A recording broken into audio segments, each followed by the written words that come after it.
देखो, social science सामाजिक विज्ञान एनुअल एग्जामिनेशन 2017 में पूछा गया प्रश्न था। ठीक है, तो सबसे पहला प्रश्न इतिहास में था, क्या था उसको देखो। सबसे पहला था कि ओटोमन साम्राज्य से क्या तात्पर्य है। उत्तर 30 शब्दों में देना है। कितना शब्द में देना है? 30 शब्द में। उसको बाद में देखेंगे। ठीक है, ओटोमन साम्राज्य से क्या तात्पर्य। तो ओटोमन साम्राज्य यूरोप का एक विस्तृत साम्राज्य था। इस तरह लिखना है, ओटोमन साम्राज्य यूरोप का एक विस्तृत साम्राज्य था जिसके अंतर्गत बल्गारिया, रोमानिया, यूगोस्लाविया जैसे प्रांत शामिल थे। ठीक है, इसको क्या कहा गया? ओटोमन साम्राज्य। इसमें क्या क्या कौन कौन देश शामिल था? तो बल्गारिया, रोमानिया, यूगोस्लाविया ये सब प्रांत था। क्या था? प्रांत। ये सब उसमें शामिल था। किसमें शामिल था? ओटोमन साम्राज्य में। तो आंसर क्या लिखना है कि ओटोमन साम्राज्य यूरोप का एक विस्तृत साम्राज्य था जिसके अंतर्गत बल्गारिया, रोमानिया, यूगोस्लाविया जैसे प्रांत शामिल थे। दूसरा सवाल है, यूनान का स्वतंत्रता संग्राम पर ध्यान केंद्रित करते हुए बताइए कि 19वीं सदी में राष्ट्र कैसे विकसित हुआ। ठीक है, यूनान का स्वतंत्रता संग्राम पर ध्यान देना। यूनान में जो स्वतंत्रता के लिए संग्राम हुआ था उसको मैंने ध्यान में रख के हमको बताना है कि 19वीं सदी में राष्ट्र कैसे विकसित हुआ। ठीक है, तो कितना शब्द में देना? 60 से 80 शब्दों में दें।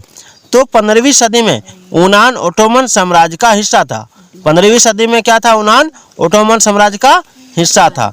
यूनान में स्वतंत्रता संग्राम 1821 ईस्वी में आरंभ हुआ। यूनान में स्वतंत्रता संग्राम कब आरंभ हुआ?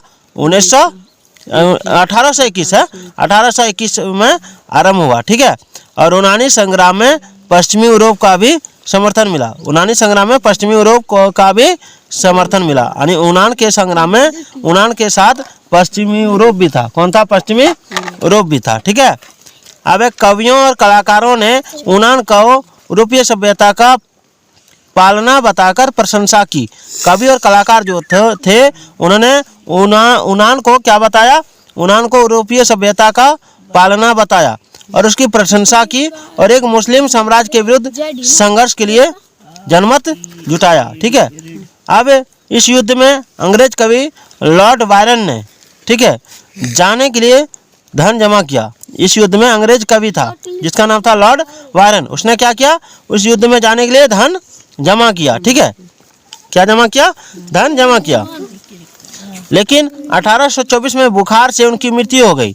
1824 में लॉर्ड बायरन की मृत्यु हो गई। किससे हो गई? तो बुखार से। ठीक है, 1832 में कुस्तुनतुनिया की संधि ने यूनान को स्वतंत्र बनाया। 1832 में कुस्तुनतुनिया की संधि के साथ यूनान का स्वतंत्र बनाया। ठीक है, इस तरह लिखना है। अथवा में एक सवाल था कि सरकार ने आदेश दिया कि साइगोन नेटिव गर्ल्स स्कूल उस लड़की को वापस कक्षा में लें जिसे स्कूल से निकाल दिया गया था। ठीक है, तो व्याख्या करना है। क्या करना है? व्याख्या करना है। अब है 1926 ईस्वी में साइगन नेटिव गर्ल्स स्कूल में आंदोलन खड़ा हो गया। क्या खड़ा हो गया? आंदोलन खड़ा हो गया। विवाद तब शुरू हुआ जब एक कक्षा में अगली सीट पर बैठी वियतनामी लड़की को उठकर पिछली कतार में जाकर बैठने के लिए कह दिया। ठीक है, क्या कहा? कि जाके पीछे बैठो। एक वियतनामी लड़की थी जिसको कहा कि जाके पीछे बैठो, आगे बैठने का जरूरत नहीं है। अगली सीट में एक स्थानीय फ्रांसीसी लड़की को बैठना था। किसको बैठाना था? एक वहाँ की जो फ्रांसीसी लड़की थी उसको आगे बैठाना था।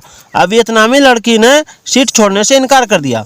वियतनामी लड़की ने क्या कहा कि नहीं, हम सीट नहीं छोड़ेंगे। तो स्कूल का प्रिंसिपल एक फ्रांसीसी व्यक्ति था। स्कूल का प्रिंसिपल कौन था?